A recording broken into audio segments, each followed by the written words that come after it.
Hello everyone. If you like this audiobook and want to listen to more, please consider subscribing. And if you like this video, like it as well, that it enjoy. Chapter 1. Uchiha Sasuke Template. What the fuck? The night was as dark as ink, and cold moonlight pierced through the dense canopy, casting mottled shadows across the forest floor covered with withered leaves. Slash. The dull sound of a sharp blade piercing flesh suddenly rang out. A burly demon with a blue face and fangs stared in disbelief at the straight sword thrust through its chest. The tough skin it had always been proud of seemed incredibly fragile before this sword. How the fuck is this possible? You, who exactly are you? There are no fluctuations of a breathing style, and you aren't wearing a Demon Slayer Corps uniform. The demon's voice leaked air, and an unwilling roar escaped its throat as it tried to swing its claws in a final counterattack. The youth holding the sword had a cold, stern expression. He did not even blink as he casually flicked his wrist. Lightning release. Chidori sharp spear. Buzz. Azure lightning instantly surged along the slender blade, transforming into an extremely sharp bolt of electricity that sliced off the demon's head in an instant. The headless body crashed to the ground and quickly disintegrated into nothing. Ding. Killed a common demon. Obtained dimension points. 10. The cold mechanical voice echoing in his mind allowed Rin's tense nerves to relax slightly. That's the 12th one. Rin deftly performed a sword flourish and slowly sheathed the straight sword, its blade displaying a strange dark black color. His name was Rin. Originally, he had been nothing more than an ordinary male college student. A day ago, he had inexplicably transmigrated into this world infested with demons, activating a cheat known as the Dimensional Template System at the same time. This system was designed to help the host draw and merge the character templates of powerful figures from countless worlds. The rules were simple. By altering the original plot, killing important enemy targets, or recruiting key characters, one could obtain dimension points. These points could be used not only to draw new templates, but also to upgrade existing ones, exchange for various items, and even travel to other worlds in the future. And his luck had exploded the moment he arrived. The beginner gift pack had directly yielded the Uchiha Sasuke, Mangekyo Sharingan period character template. In addition, the system had thoughtfully provided a modified Kusanagi sword. Not only did it come with its own scabbard, but the blade was also infused with scarlet crimson iron sand, giving it the same properties as a nichirin blade. Decapitation meant a demon's death. The power of this template is indeed overbearing, but what satisfies me most is that the template provided by the system only grants power. It doesn't change my appearance or personality. Rin touched his cheek. By the light of the moon, he clearly saw his reflection in a puddle. It was still that exceptionally handsome face with a sharp jawline, nice eyebrows and starry eyes, black hair and black pupils. Completely his original appearance that could mog any of those so-called looks maxers, without turning into an edgelord. More importantly, after merging with the template, he had perfectly obtained all of Sasuke's combat experience, taijutsu instincts, chakra, and dojutsu from that period. However, his personality remained that of the casual and easygoing Rin, without being tainted by the Uchiha clan's characteristic paranoia. There are still 5 days until the final selection at Fujikasane Mountain, Rin murmured to himself. His purpose in entering the mountain this time was partly to become thoroughly familiar with Sasuke's combat instincts in real battles, and partly to accumulate some initial dimension points. After all, only by obtaining an official identity within the Demon Slayer Corps would it be easier to contact the key characters of the story and obtain a large number of points later on. Just as he was about to turn and search for his next prey, Rin suddenly paused. His pitch-black eyes turned crimson in a tenth of a second. 3 tomo spun rapidly around the pupils before finally connecting end to end, forming a complex and eerie hexagram pattern. The Mangekyo Sharingan. Insight far beyond that of ordinary people instantly locked onto the tree canopy dozens of meters to the right. Who's there? Come out. Rin's hand rested on the hilt of the Kusanagi sword. Era, such keen perception. I thought I had hidden myself quite well. Accompanied by a soft and ethereal female voice, several fluttering purple phantom butterflies appeared in the night. Immediately after, a petite figure lightly leapt down from a branch, landing silently in the clearing 10 paces away from Rin like a feather. The newcomer wore the standard black Demon Slayer Corps uniform, with a houri patterned like butterfly wings draped over it. Her long black hair was tied up in a bun, decorated with a butterfly-shaped hair ornament edged in purple. She was extremely beautiful, with a gentle smile resting on her lips. Yet her deep purple eyes held a fathomless depth that was difficult to read. The insect Hashira, Shinobu Kocho. The Mangekyo Sharingan in Rin's eyes instantly faded, returning to his original clear black pupils. His heart stirred slightly. He had not expected to encounter a Hashira of the Demon Slayer Corps so early during this demon hunting trip in the wilderness, especially a character he had quite liked in his previous life. Sir, wandering alone deep in the mountains late at night could be very dangerous, right? Shinobu Kocho said with a smile as she sized up Rin. She had been tracking the remnants of a morph demon and had come here, only to unexpectedly see this black-haired youth, who was not even wearing a Demon Slayer Corps uniform, effortlessly kill a demon. He had not used any breathing style, yet he wielded power like lightning. The straight sword in his hand was clearly made of nichirin, but its design was unheard of. Most of all, when the youth had turned around just now, those fleeting crimson hexagram eyes had caused even her, a Hashira, to feel a sudden and inexplicable palpitation. Yes, it's dangerous. It's certainly dangerous for the demons. Rin released his grip on the sword and smiled casually. Nice to meet you. My name is Rin, a passing, demon hunter. Rinsen, that's a nice name, but... Shinobu Kocho tilted her head, resting her cheek on one hand. That weapon in your hand is a nichirin blade, isn't it? But you don't seem to have a trainer, nor have you participated in the final selection at Fujikasane Mountain. Just as Shinobu Kocho was about to continue probing, Rin's sharp hearing caught a faint noise. The intense sense of danger brought by the Sasuke template made him suddenly look up. Watch out above. Boom. A morph demon as massive as a small mountain fell from the sky with a wild laugh, its sharp claws heading straight for Shinobu Kocho's petite head. Die, demon slayers. This demon's aura was several times stronger than the previous one. It was clearly the target with a blood demon art that Shinobu Kocho had been tracking. Shinobu Kocho's gaze turned cold. Just as she was about to draw the nichirin blade at her waist to meet the attack, she felt a gust of wind rush past her. So fast, Rin's figure vanished from where he stood like a ghost. Chirp chirp chirp chirp. The ear-piercing sound, like 1,000 birds chirping at once, instantly echoed through the entire forest, and dazzling lightning illuminated the night like daylight. Shinobu Kocho only saw a blinding streak of blue lightning flash across the sky. The handsome youth named Rin had already appeared in midair at some point. He had not even drawn his sword. His right hand condensed high-density, violent lightning, and with unstoppable force he thrust it forward, piercing straight through the morph demon's chest. The attack tore half of its body apart along with its neck without losing momentum. Lightning release. Chidori. The demon did not even have time to scream before it turned into flying ash within the violent lightning. Ding. Killed a morph demon. Obtained dimension points, 50.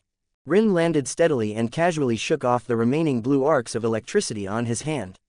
He turned around and smiled at Shinobu Kocho, whose beautiful eyes were slightly widened.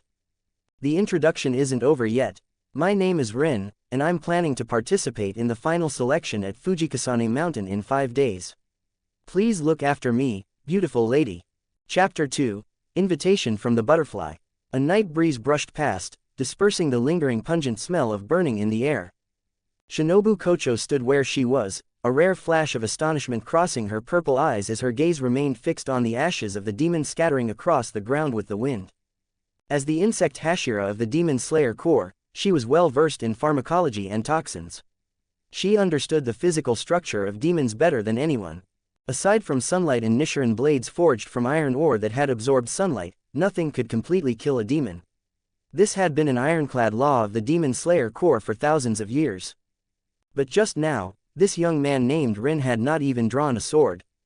Merely by condensing that violent lightning, which screeched like a bird's cry, in his right hand, he had forcibly annihilated the morph demon's regenerative cells along with its neck. What you used just now wasn't thunder breathing, was it? The trademark smile on Shinobu Kocho's face faded slightly, her tone carrying an unmistakable note of inquiry. There was no sound of the cardiopulmonary expansion unique to breathing styles, and you didn't even use a sword. You could think of it as my unique, blood demon art, although saying it like that might make it easier for you to treat me as an enemy. Rin chuckled, slipping his right hand into his pocket and explaining casually, this is a unique ability of mine, a high-density lightning attribute chakra nature transformation.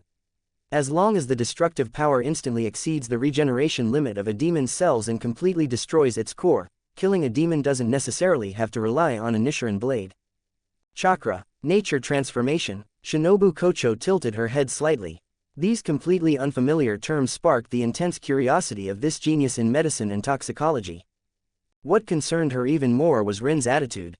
This young man, who appeared to be around her age, had not even broken a sweat after instantly killing a powerful morph demon. That composure was clearly not an act, but something that came from absolute confidence in his own strength. Ding. Detected that the host has demonstrated strength in front of the key plot character, Insect Hashira Shinobu Kocho, and piqued her intense curiosity, slightly altering her cognitive trajectory. Obtained dimension points. 200. Hearing the pleasant system notification in his mind, the smile on Rin's lips deepened. As expected, harvesting rewards from these significant plot characters was far more efficient than the exhausting task of killing ordinary minor demons in the mountains. Mr. Rin is truly a man full of mysteries. Shinobu Kocho resumed her smiling expression, her hands folded in front of her. Despite possessing strength greater than the vast majority of swordsmen, you do not even have a Demon Slayer Corps uniform. You are planning to participate in the Fujikasane Mountain Trial in 5 days. With your strength, going there would be like an adult stepping into a child's sandbox. Rules are rules, after all. Rin shrugged. Right now, I am a penniless, unemployed vagrant. If I do not obtain an officially recognized Demon Slayer status, even food and lodging will become a problem later. I heard the salary and benefits of the Demon Slayer Corps are quite good. Shinobu Kocho giggled at Rin's down-to-earth reasoning, and the tension in her nerves from earlier completely relaxed.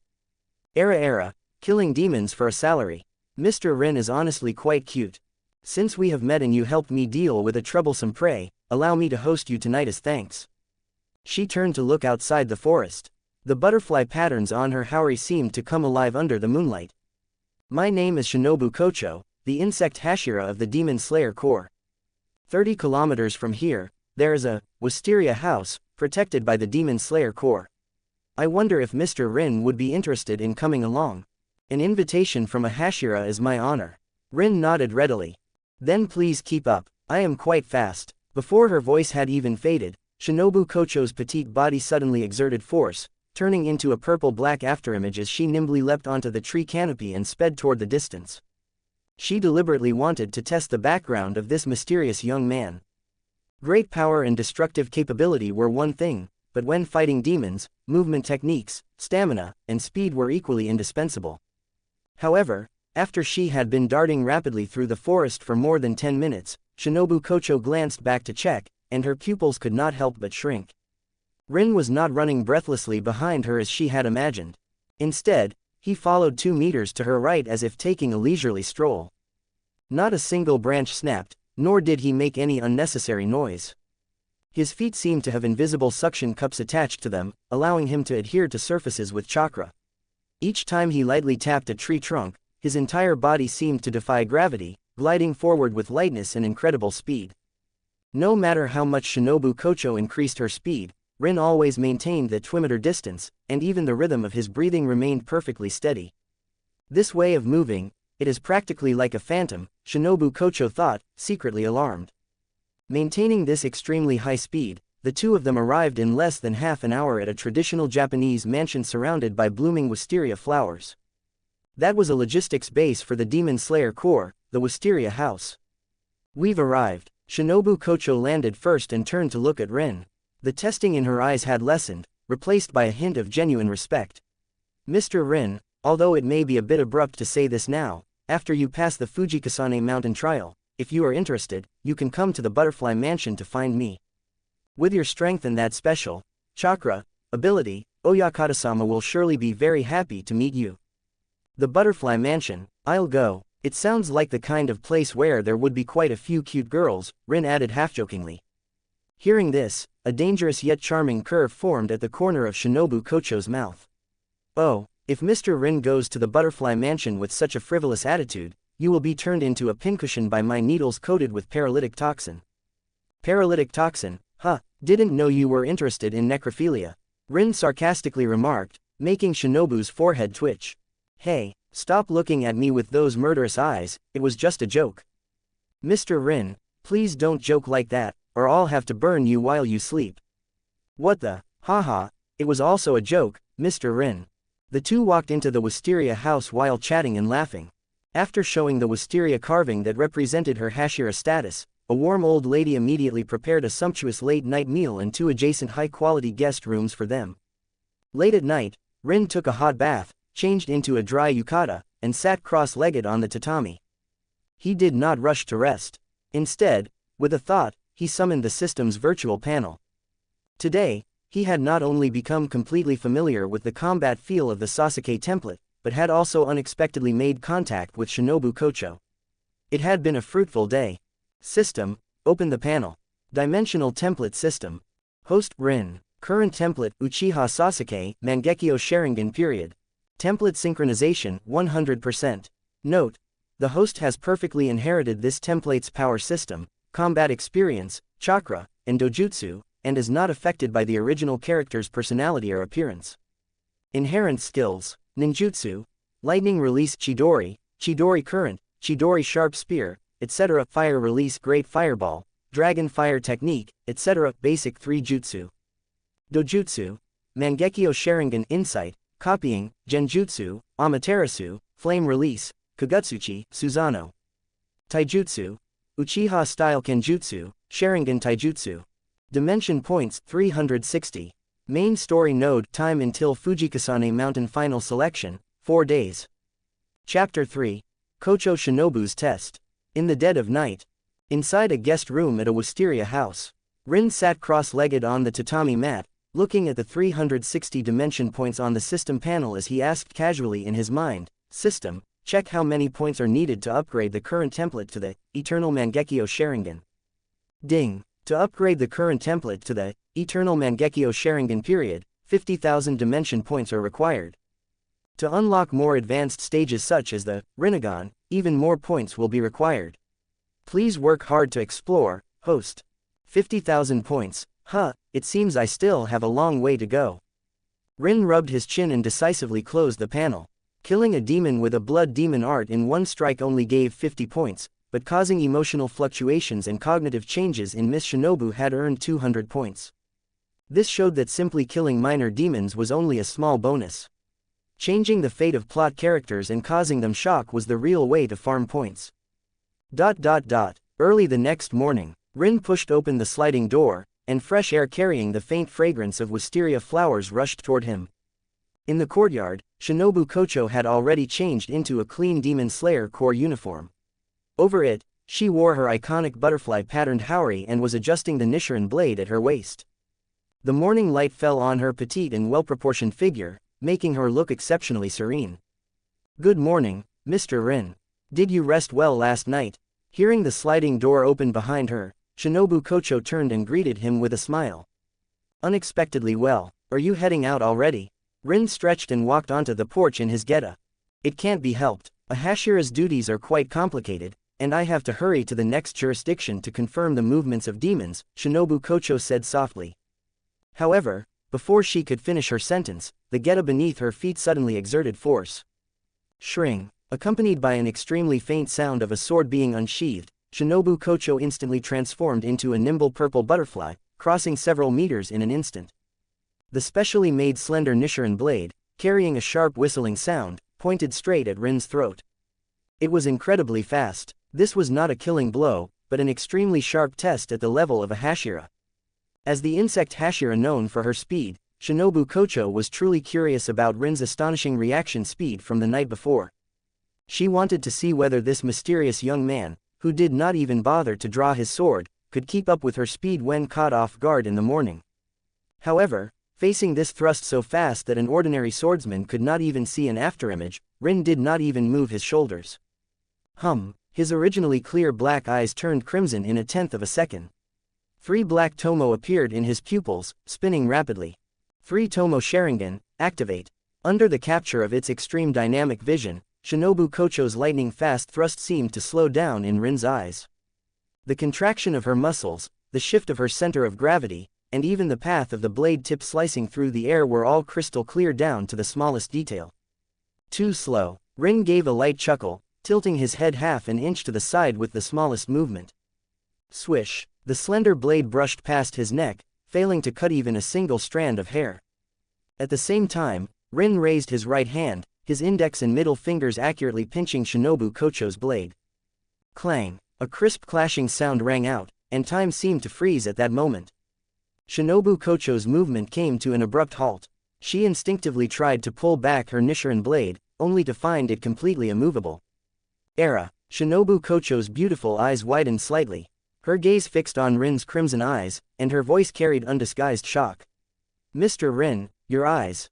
If what she saw last night had only been a fleeting illusion, now she clearly saw those eerie red eyes.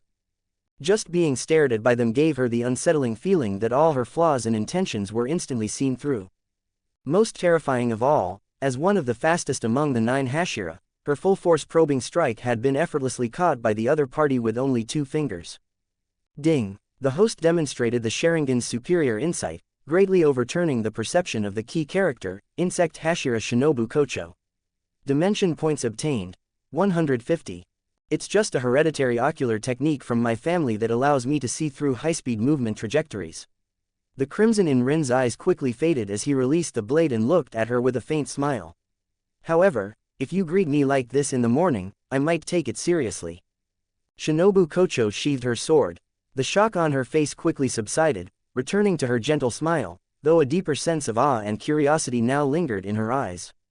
Sorry, I was simply too curious about Mr. Rin's strength and couldn't help myself."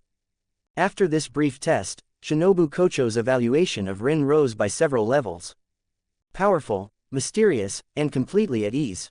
It seems the trial at Fujikasane Mountain will really be nothing more than a stroll for you. Shinobu Kocho took a small purple wisteria sachet from her sleeve and tossed it to Rin. "I prepared this wisteria sachet myself. Although it cannot deal with high-level demons, it is quite effective at repelling annoying insects and low-level demons. Consider it an apology for my rude test just now." Rin reached out and caught it, bringing it to his nose. A faint, refreshing medicinal fragrance instantly cleared his mind.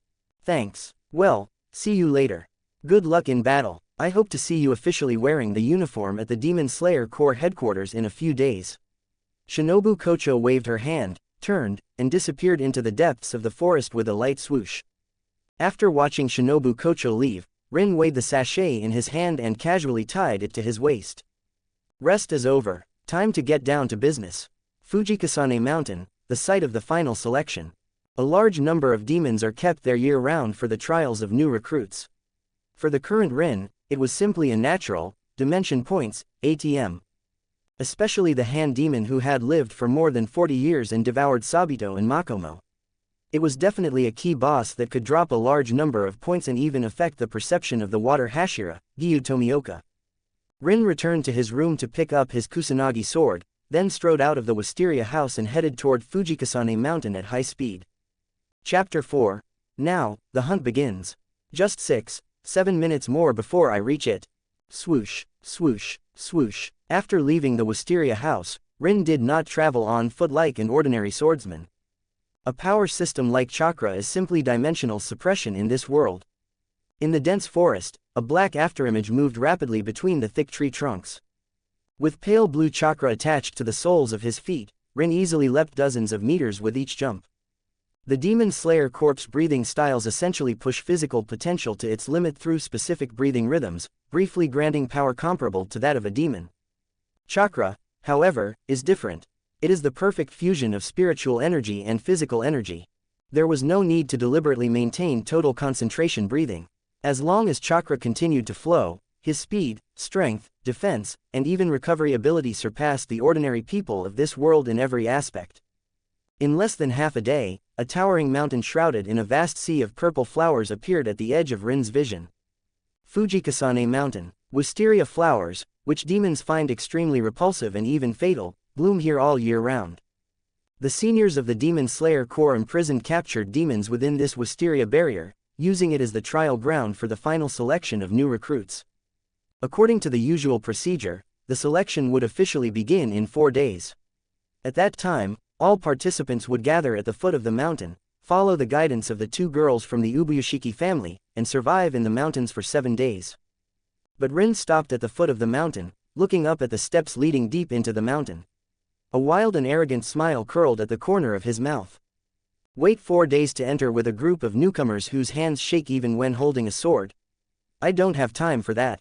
Rules are set for the weak. For Rin, who possessed the Uchiha Sasuke template, Fujikasane Mountain, which imprisoned hundreds of demons, was not a trial ground where survival was uncertain, but an open, dimension points ATM, and he wanted to cash out. Without hesitation, he crossed the boundary of the wisteria forest and strode into the depths of Fujikasane Mountain, where sunlight never reached. The deeper he went, the thinner the scent of wisteria became, replaced by a nauseating stench of blood and rot. After advancing only 2 kilometers, a strange scraping sound came from the tree canopy above. Human, it's the scent of a human. How can a lone human enter the mountain early? Who cares? I haven't eaten human flesh for nearly 5 years. This kid is mine. Accompanied by shrill roars, 3 ordinary demons with twisted faces, fangs, and sharp claws pounced toward Rin from 3 different directions like hungry beasts. In their eyes, this black-haired youth who had not even drawn his sword was already frozen with fear. However, Rin did not even raise his head. His hands blurred into afterimages as he formed hand seals at a speed the naked eye could not follow. Snake, ram, monkey, boar, horse, tiger. Even Sasuke during this period possessed hand seal speed far beyond ordinary people, let alone when dealing with a few low-level demons that did not even possess blood demon arts.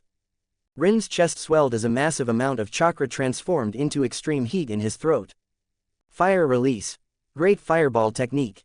Boom. A huge crimson fireball more than 5 meters in diameter burst from Rin's mouth, carrying terrifying heat capable of incinerating everything. The surrounding air instantly distorted under the intense temperature, and the dead leaves on the ground turned to ash before the flames even reached them. Wah! What is this thing? The 3 demons in midair saw nothing but a sea of crimson before the terrifying flames engulfed them completely. Before their screams could last even a second, the fireball rolled through the air like a bulldozer, incinerating a dozen towering trees along with the 3 demons into charred ashes that scattered through the air. There was no need for a nichirin blade at all. When the temperature and destructive power of the flames completely exceeded the regeneration limit of demon cells, they could be instantly obliterated. Ding! Killed 3 ordinary demons. Obtained dimension points, 30. So weak. Rin exhaled a breath of stale air, glanced at the charred fan-shaped ground, and casually removed the Kusanagi sword along with its scabbard from his waist, resting it on his shoulder. Now, the hunt begins. For the demons of Fujikasane Mountain, the following period became an unprecedented nightmare. In previous final selections, they were the ones who treated the new swordsmen as toys and food, hunting them relentlessly. But this time was different. A youth in a black uniform completely overturned the relationship between predator and prey. He did not sleep or rest. He did not need food or water, relying on soldier pills instead, and he did not even bother to seek cover. The black straight sword in his hand was incredibly sharp. No matter how tough a demon's neck was, a single flash was enough to send the head flying. What terrified the demons even more was that this human not only possessed terrifying swordsmanship, but could also wield lightning and fire. In just one day, the demons in the outer and middle areas of Fujikasane Mountain were almost completely wiped out by Rin alone. Monster, that guy is definitely a Hashira of the Demon Slayer Corps. Why would a Hashira come here to slaughter the mountain? Run, don't let him target you. Those red eyes, one glance and you're dead. The remaining demons trembled as they fled madly toward the deepest part of Fujikasane Mountain. At this time, there were still 3 days left before the actual final selection would begin. In the central area of Fujikasane Mountain, within a forest filled with jagged rocks. Rin shook the black blood from the Kusanagi sword and sheathed it with a clang.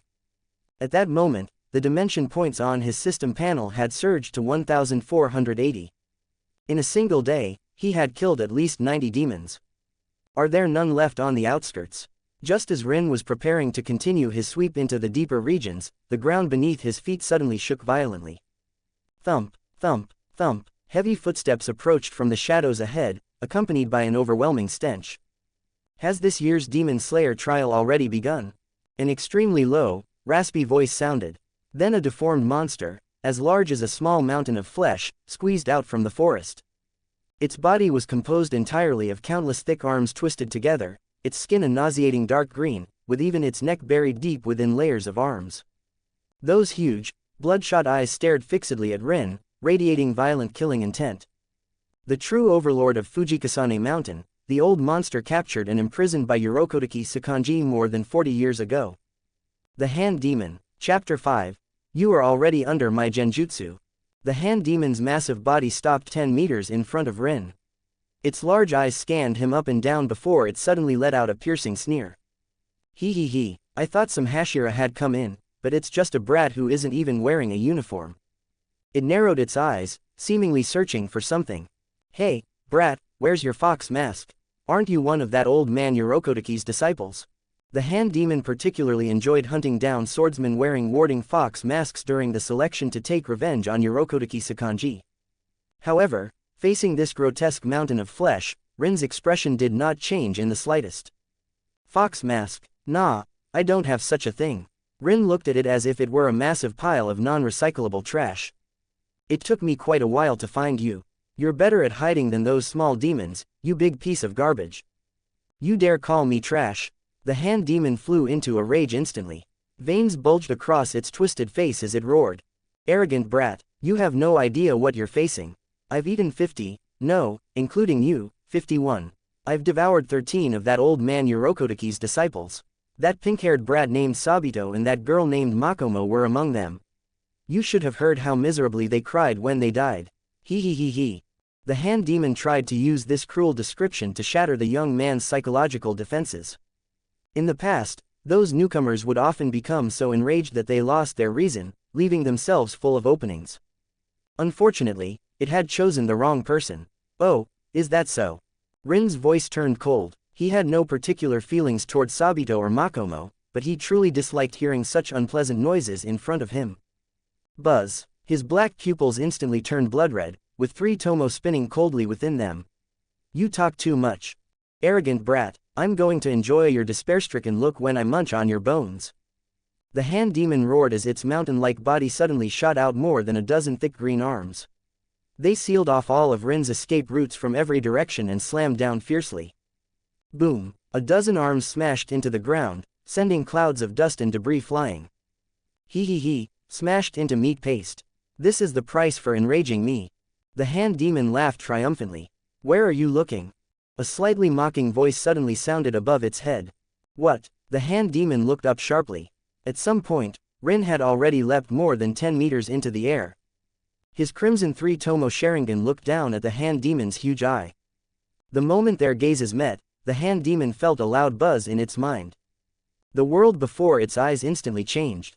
The dense forest disappeared, and the dark night sky vanished. The Hand Demon suddenly found itself bound to a massive cross. The surrounding sky was a strange blood red, with a pitch-black full moon hanging high above. Sharingan. Genjutsu. Although it had not reached the terrifying level of Tsukuyomi, which could manipulate time and space, the genjutsu of the 3-tomo Sharingan was more than enough to crush the soul of a demon that was not even one of the 12 Kazuki. Wah! What is this place? Let me go. The Hand Demon struggled frantically within the illusion, only to realize it could not move at all. Tap, tap, tap. Within the blood-red world, countless Rins holding black long swords appeared from every direction, looking at it with extremely cold eyes.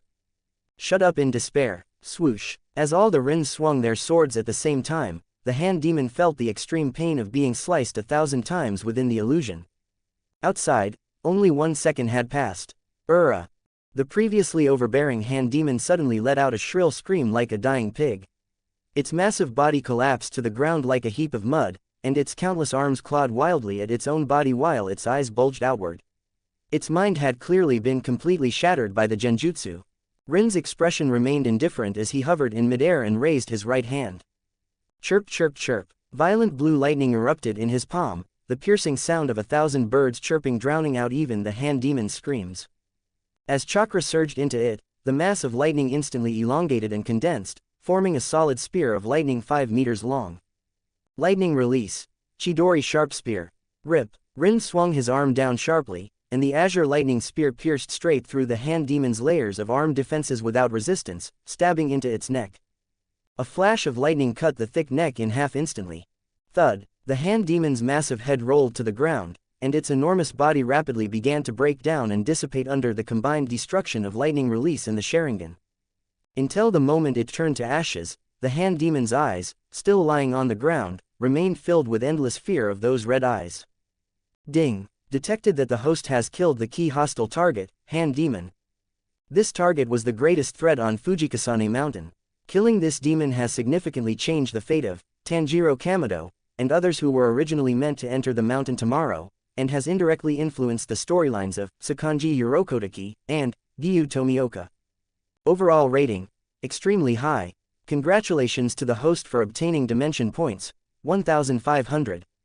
The series of system prompts in his mind made Rin's steps a little lighter as he landed. 1500 points. As expected, killing these elite monsters tied to the main cast's fate is the fastest way to get rich. Rin glanced at the now completely silent Fujikasane Mountain, estimating that the remaining few minor demons would be enough for the newcomers to practice on in 3 days. He brushed the dust off his yukata, found a clean large green rock to sit on, and quietly waited for dawn. System: open the panel. Dimensional template system. Host: Rin. Current template: Uchiha Sasuke, Mangekyo Sharingan period. Items held: Kusanagi sword. Modified: comes with scabbard, possesses the demon-slaying properties of a nichirin blade, indestructible, wisteria sachet. Dimension points: 2980, slaughtering ordinary demons on the mountain plus 970, killing the hand demon and altering the plot plus 1500, previously accumulated 510. Chapter 6. Demons. Where are the demons? 3 days passed in the blink of an eye.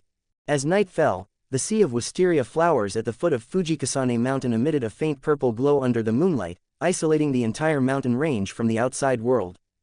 In front of the stairs leading deep into the mountain forest, more than 20 young swordsmen gathered one after another, each wearing a different expression. Tanjiro Kamado, carrying a wooden box on his back and bearing a dark red demon slayer mark on his forehead, nervously gripped the nichirin blade at his waist. Before setting out, the heavy warning from his trainer, Sakanji Yurokotaki, still echoed in his ears. In particular, the mention of the mutated demon that specifically hunted Sakanji Yurokotaki's disciples made Tanjiro's heart feel even heavier. I must survive, not only for Nezuko, but also to avenge Sabito and Makomo, Tanjiro thought, clenching his teeth. Not far from Tanjiro, Zenitsu Agatsuma squatted on the ground hugging his knees, snot and tears streaming down his face as he muttered, "I'm going to die, I'm going to die. I'll definitely be eaten by a demon." On the other side, Genya Shinazugawa, with his mohawk and fierce expression, irritably wiped the hilt of his sword. In a corner stood a girl with a side ponytail and a gentle smile but hollow eyes. Kanao Tsuyuri. At the top of the stairs, 2 twin guides from the Ubuyashiki family held lanterns as they announced the rules of the trial in calm, monotone voices. Within this Fujikasane Mountain, demons captured alive by swordsmen are imprisoned. Your task is to survive for 7 days in this mountain forest, which is not protected by wisteria flowers. Well then, we wish you a safe journey. As the rules were announced, more than 20 newcomers stepped into the dark and silent Fujikasane Mountain one after another, carrying either fear of death or the desire to become stronger. Tanjiro took a deep breath, heightening his sense of smell to its limit, and carefully stepped into the forest. I absolutely cannot be careless during these 7 days. Although the demons on the outskirts are weak, there must be many of them. I must try to maintain total concentration. He cautiously observed his surroundings while mentally preparing for the possible dangers he might encounter. However, after Tanjiro had carefully moved through the mountain forest for a full 2 hours, his steps gradually slowed to a stop. His expression shifted from alert vigilance to complete confusion. Strange. Tanjiro twitched his nose. With a sense of smell sensitive enough to detect the emotions of others, he realized that he could not smell the scent of a single living demon in this place known as a demon's den. The air was not filled with the expected smell of blood. Instead, it carried an extremely strong scent of burning, along with a sharp ozone smell similar to what remained after a thunderstorm. There's movement ahead. Tanjiro suddenly caught a faint trace of human scent. His heart tightened, thinking that a companion had been attacked. He immediately drew his nichirin blade and rushed toward the source. Pushing aside a dense patch of bushes, the sight before him caused Tanjiro's pupils to shrink as he froze in place like a statue. Before him lay a massive fan-shaped pit of scorched earth more than 100 meters in diameter. A dozen towering trees, each so thick that 3 people would be needed to encircle them, had all been burned into charcoal. The rocks on the ground had partially crystallized from the terrifying heat. At the end of the scorched area lay a dozen piles of ash that had once been demons, scattering into the air whenever the wind blew. This, What kind of breathing style could cause such destruction? Tanjiro gasped. Even the most explosive techniques of water breathing could not possibly leave behind such large-scale burn marks, as if a natural disaster had swept through. Not only that, as Tanjiro continued deeper into the mountain, he witnessed even more unbelievable scenes. Along the way, there were fallen trees cleanly sliced in two by an extremely sharp blade, giant boulders shattered by lightning, and demon ashes scattered across the ground. When he reached a rocky forest in the central area of Fujikasane Mountain, an enormous presence, one that still carried terrifying lingering resentment even after death, made the hair on his body stand on end. It was the residual aura of the hand demon. Tanjiro stared at the absurdly large crater in the ground and the ravines around it that had been forcibly carved by some kind of blue lightning energy. His mind went blank. It seems a very powerful demon was killed, instantly here. Tanjiro swallowed hard. With his almost cheat-like sense of smell, he could clearly tell that the person who killed this gigantic creature was the same one who had left behind the massive fire pit earlier. Moreover, that person's scent was currently just a short distance ahead. Tanjiro gripped the hilt of his sword and cautiously moved around a giant rock. The next second, he froze. At the center of the rocky forest, sitting on a large flat green stone, was a young man with black hair and black eyes, wearing a black yukata. He looked exceptionally handsome and composed. A bonfire burned beside him, and two wild rabbits caught from somewhere were roasting over the flames, sizzling with oil. Resting across the young man's knees was a black straight sword in its scabbard. This scene did not resemble someone taking part in a brutal trial at all. It looked more like a young master who had come to the mountains for a leisurely picnic. Hearing footsteps, Rin paused slightly while turning the rabbits over the fire and looked up at Tanjiro, who was wearing a fox mask. "Oh, finally entered the arena," Rin greeted casually. "The small demons in this mountain have basically been cleared out by me. The few that remain are hiding in corners and crevices, too scared to come out. If you're hungry, come over and have a bite." Tanjiro opened his mouth, and it took a long moment before he managed to ask, "Excuse me, were all the demons here killed by you?" "Yeah, I was bored anyway, so I came in early to warm up." Rin pulled out the wisteria sachet from his waist and idly played with it, speaking as casually as if he were talking about pulling a few weeds. Just then, a sudden burst of hurried footsteps came from the woods behind them. "Demons! Where are the demons? Get the hell out here!" Accompanied by a furious roar, Genya Shinazugawa, with his mohawk and bloodshot eyes, rushed out. He had wandered through the mountains for most of the night without seeing even the shadow of a demon, and his stomach was full of pent-up rage. Seeing firelight ahead, he immediately rushed over. When he saw Rin sitting on the green stone roasting meat while Tanjiro stood beside him in a daze, Genya's anger flared instantly. "Hey, what the hell are you two doing here? Is this some kind of field trip?" Genya strode forward, grabbed Tanjiro by the collar, and glared fiercely at Rin. "Where are the demons here? I came here to kill demons and become a Hashira.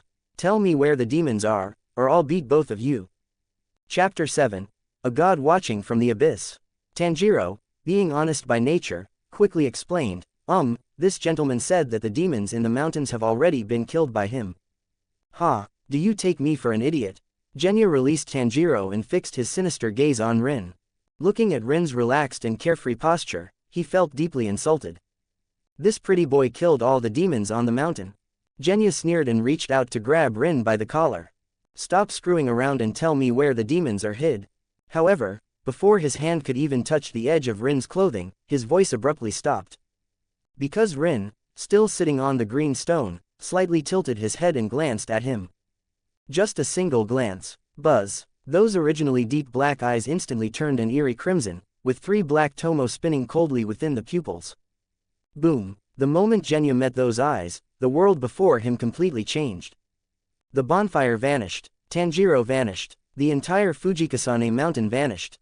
He found himself standing alone on the edge of a vast abyss beneath a blood-red moon. The black-haired youth who had been sitting on the green stone had somehow become a godlike figure overlooking the world, watching him with an utterly indifferent gaze. Under that almost tangible killing intent and overwhelming mental pressure, Genya felt as if his heart were being crushed by an invisible giant hand. Even his breathing stopped. Thud. To Tanjiro's horror, the previously arrogant and aggressive Genya suddenly jerked his hand back as if he had touched an electric current. His legs gave way, and he collapsed to his knees in front of Rin. Large beads of cold sweat rolled down Genya's forehead. He gasped for breath, his body trembling violently and uncontrollably. Just one glance had made this hot-tempered fighter experience fear as if he had come infinitely close to death. "If you keep shouting, I'll throw you off the mountain." The Sharingan in Rin's eyes faded, and his tone remained flat, without the slightest ripple. He tore off a roasted rabbit leg and did not even bother to look at Genya kneeling on the ground. If it were not for the fact that in the original story Genya was not a bad person at heart and had a rather tragic life, that glance earlier would not have been a simple deterrent of killing intent. He would have used genjutsu to destroy his mind completely.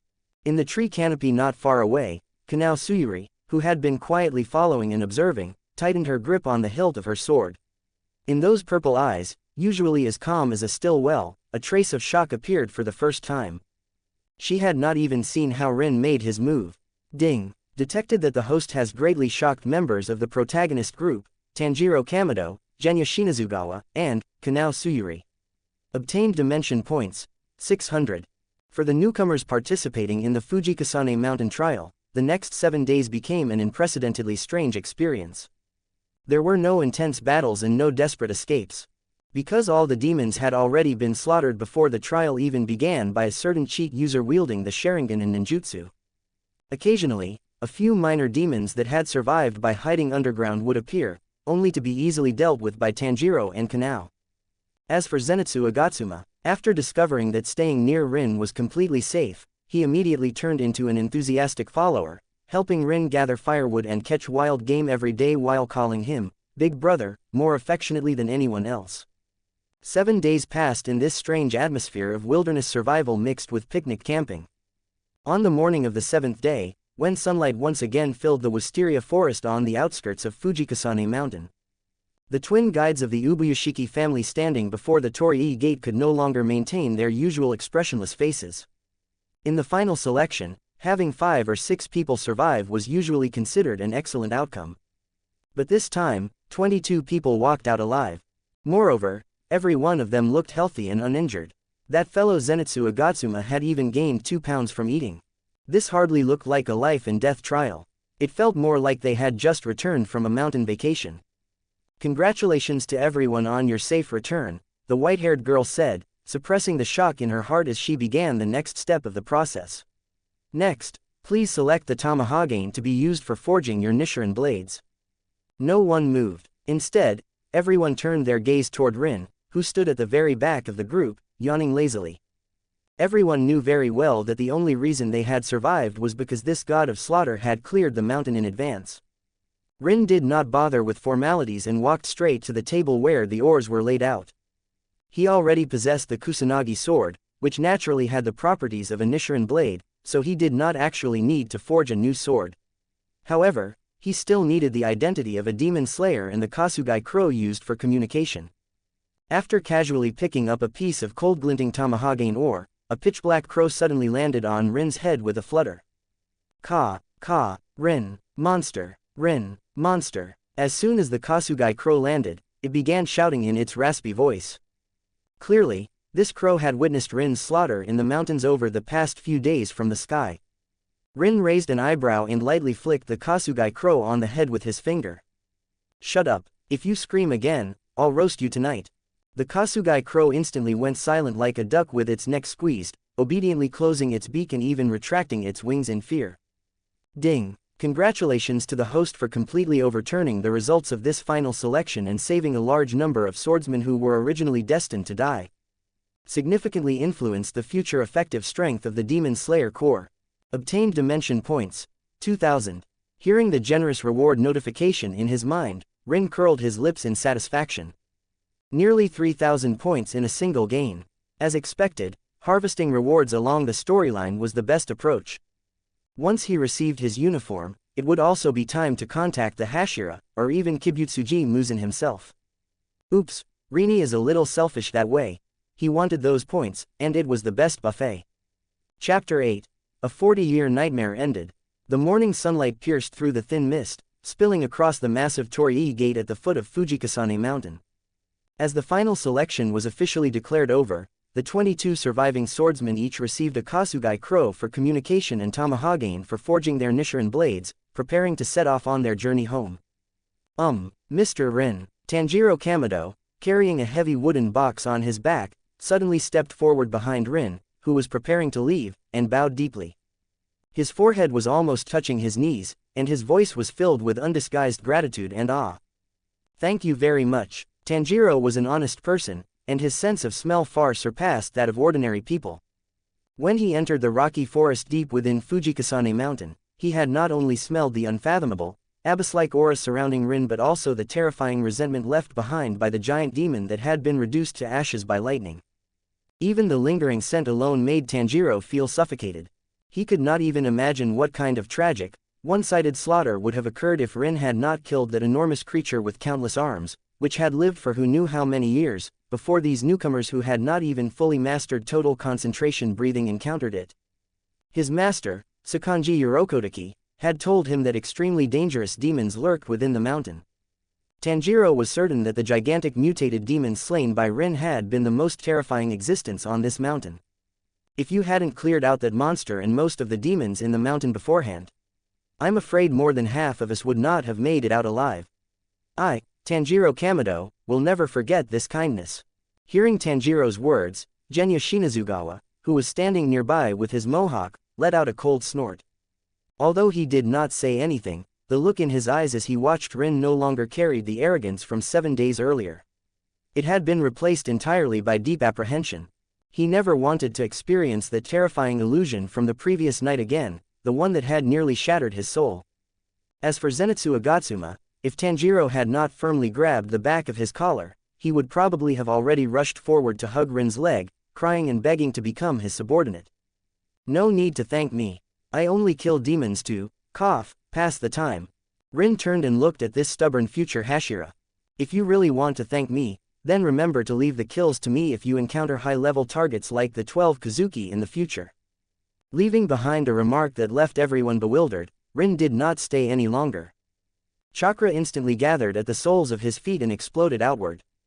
Bang! With a dull sonic boom, the ground beneath Rin's feet cracked inch by inch. His body shot into the air, leaving behind a black afterimage. In the blink of an eye, he disappeared into the endless sea of trees. So fast, I can't even see the afterimage. What kind of breathing style is this? Tanjiro's eyes widened in shock as he gripped the hilt of the sword at his waist. Standing at the back of the group, Kanao Tsuyuri silently watched the direction in which Rin had disappeared. In those purple eyes that were usually as still as a quiet well, an unfamiliar light flickered for the first time. She tightened her grip on the piece of tamahagane in her hand, the symbol of passing the trial, and turned to walk in another direction. Meanwhile, at the Ubuyashiki estate, the headquarters of the Demon Slayer Corps hundreds of kilometers away from Fujikasane Mountain. Within the quiet courtyard, the atmosphere was so tense that one could hear a pin drop. The current head of the Demon Slayer Corps, Kagaya Ubuyashiki, sat in the main seat of the Washitsu. On his face, which was covered with purple cursor-like Demon Slayer marks, a rare expression of extreme astonishment mixed with joy appeared. On the tatami in front of him, 2 Hashira wearing Haori were half-kneeling. Insect Hashira Shinobu Kocho, Water Hashira Gyu Tomioka. In the center of the Washitsu, 2 Kasugai crows that had just flown back from Fujikasane Mountain with all their strength flapped their wings while reporting the bizarre results of the trial in sharp, cracking voices. Wiped out. The demons of Fujikasane Mountain were wiped out by a single person. 22 survivors. Unprecedented. A monster named Rin. Using fire. Using lightning. That giant mutated demon with dozens of arms that lived for more than 40 years was torn into dust by him with lightning from his bare hands. Gone. Hearing the chaotic report from the Kasugai crows, even Gyu Tomioka, who was usually expressionless and indifferent to everything, suddenly had his deep blue eyes contract. Dozens of arms, a mutated demon that lived for more than 40 years. Gyu Tomioka murmured to himself. During that cruel selection years ago, he had been attacked by a demon at the very beginning and had fallen unconscious from severe injuries. By the time he woke up, the selection had already ended. But his senior Sabito, whose talent far surpassed his own and who had shone like the sun, had remained in that mountain forever. He had never seen Sabito's killer with his own eyes, nor did he know about the specific grudge between that demon and the trainer Tsukanji Urokodaki. He only knew that the one who should have survived was Sabito, and that he himself was not worthy of becoming the water Hashira. This heavy guilt had weighed on him for 7 long years. Ubuyashiki Kagaya's already blind eyes curved slightly. Although he could not see, his mind was exceptionally clear and his memory astonishingly sharp. Dozens of arms, over 40 years. Kagaya coughed twice, his gentle voice carrying a trace of emotion. Giyu, do you still remember Lord Urokotaki's reports from many years ago? During the Edo period, he personally captured a morph demon alive and imprisoned it on Fujikasane Mountain. Calculating the time, more than 40 years have passed. To have avoided the wisteria poison for all these years and grown into such a massive, twisted form by devouring countless swordsmen, if I am not mistaken, the 13 children Lord Urokotaki sent to participate in the selection over the years who never returned, including Sabito and Makomo, all perished at the hands of this monster. Boom! Ubuyashiki Kagaya's gentle words struck Giyu Tomioka like a thunderclap. All this time, he had believed that Sabito died from exhaustion after continuously fighting various demons while protecting weaker companions like them. Only today, through their master's deduction, did he learn that the one who killed Sabito had actually been the terrifying morph demon that had lived for more than 40 years and specifically hunted Urokotaki's disciples. And now, that giant nightmare lurking within Fujikasane Mountain, the one he had never even been able to avenge personally, had been reduced to ashes by a newcomer named Rin. Giyu Tomioka abruptly lowered his head and clenched his teeth. Although he tried to suppress his expression, his slightly trembling shoulders and fists, clenched so tightly that his knuckles turned white, betrayed the turbulent emotions within him. Sabito, Makomo. Chapter 9. The Butterfly Mansion. Sabito, Makomo. He silently repeated the names in his heart. The massive weight that had pressed on his chest for 7 long years, making it difficult to breathe, finally cracked at that moment. He did not know who this person named Rin was, but he knew one thing clearly. By killing that morph demon, Rin had not only avenged Sabito but had also prevented the future deaths of more water-breathing disciples. Master. Giyu suddenly looked up, his expression was extremely solemn, and his voice rang with firm resolve. No matter who this person named Rin is, I, Giyu Tomioka, will remember this kindness. If he joins the Demon Slayer Corps, I am willing to do everything in my power to assist him. Shinobu Kocho, who was also somewhat surprised, quickly returned to her usual gentle smile. She turned toward Kagaya Ubuyashiki and reported softly, Master, the Rin mentioned by this Kasugai Crow is the same mysterious young man I reported to you a few days ago. He does not use any breathing style known to us, yet he can release lightning with his bare hands and instantly destroy demon cells. At first, I thought he was merely exceptionally strong, but I did not expect that he would treat Fujikasane Mountain as a training ground. Very good. A long unseen trace of color appeared on Kagaya Ubuyashiki's pale face. In 15 days, after his nichirin blade has been forged, convene a Hashira meeting. I would very much like to personally meet this miracle that may help us finally end Muzan. Ding. Detected that the host's achievement of killing the hand demon has been reported to the Demon Slayer Corps headquarters. Water Hashira Giyu Tomioka has learned the truth of that year through the master's deduction. He has developed immense gratitude and shock toward the host, and the knot in his heart has begun to loosen. Master Kagaya Ubuyashiki now regards the host as the key to breaking the deadlock. The storyline has undergone a major shift. Congratulations to the host for obtaining dimension points, 3000. Achu. At that moment, Rin, who had already arrived outside a hidden mountain deep within Tokyo Prefecture, suddenly sneezed for no apparent reason. Who's talking about me? Whatever. I just pocketed 3000 points. This wave is a huge profit. Rin stopped, deactivated the chakra attached to the soles of his feet, and landed steadily on the ground. Looking at the dimension points on the system panel, which had already surpassed 8,000, Rin was in an excellent mood.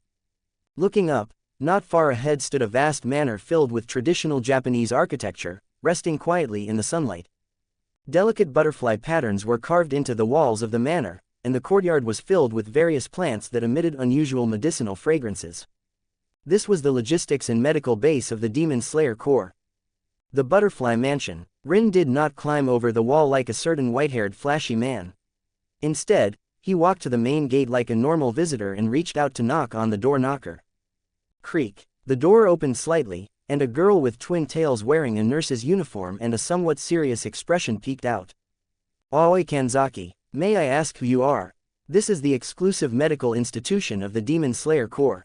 If you are not injured or cannot present a uniform to prove your identity, you are not permitted to enter, Aoi Kanzaki said as she sized up the handsome young man in civilian clothes carrying a black blade. Her tone was efficient and firm. Can't I come if I'm not injured? Rin smiled without showing any annoyance. Your mistress Shinobu Kocho invited me. Go report that Rin has arrived. Invited by Lady Shinobu, Aoi Kanzaki froze for a moment and looked at Rin suspiciously. Although Lady Shinobu was always smiling, she almost never brought strange young men to the Butterfly Mansion unless it was official business. This guy did not even have a Demon Slayer Corps uniform. What exactly was his background? Just as Aoi Kanzaki was hesitating over whether she should confirm it first, a light voice suddenly came from above Rin's head. Era, Mr. Rin's speed is truly impressive. Even though I sent a message ahead by carrier pigeon, you actually arrived before my messenger. Accompanied by a faint gust of fragrant wind, Shinobu Kocho, wearing her butterfly-patterned haori, leapt down from a high tower inside the manor like a falling leaf and landed steadily in front of Rin. Lady Shinobu, Aoi Kanzaki quickly bowed in greeting. Good work, Aoi. This is a distinguished guest I personally invited. Go prepare the best guest room, and also arrange some hearty meals, Shinobu Kocho said as she turned to give instructions before looking back at Rin with bright, curious eyes. Distinguished guest, Aoi Kanzaki's eyes widened. This was the first time she had heard Lady Shinobu use that term to describe a man of the same age. Alright, stop standing at the door like a greeter. Rin casually flicked the noisy Kasugai crow off his shoulder and strode into the courtyard of the Butterfly Mansion, as relaxed as if he had returned to his own home. I'll be staying here for 15 days until my nichirin blade and uniform are delivered. During that time, I'll have to trouble you, the big tycoon, for food and lodging. Rin spoke in an extremely casual tone, not treating Shinobu Kocho, a Hashira, as some lofty figure at all. This carefree attitude only deepened the smile on Shinobu Kocho's lips. It is an honor for our mansion to host the monster who wiped out Fujikasane Mountain by his own power. Shinobu Kocho walked beside Rin and lowered her voice, speaking quietly so that only the two of them could hear. The master has just issued an order. In 15 days, he wants to meet you personally at the Hashira meeting. The Hashira meeting? Rin raised an eyebrow. According to the usual procedure, the Hashira meeting was typically held once every 6 months or when a major incident occurred. Yet he was a newcomer who had not even received his uniform, and he had already been given the qualification to attend this highest-level meeting. That's right, the master also seems very interested in your ability to kill demons without a nichirin blade. When the time comes, the other Hashira will not be as easy to talk to as I am. Those with short tempers will probably be unable to resist testing you. Shinobu Kocho spoke with a smile, as if she was looking forward to seeing Rin suffer a setback. Test me. Rin's footsteps stopped, and he turned his head. Without any warning, 3 crimson tomo appeared in his pitch-black eyes. A sharp pressure that made Shinobu Kocho's hair stand on end flashed past in an instant, almost like something tangible.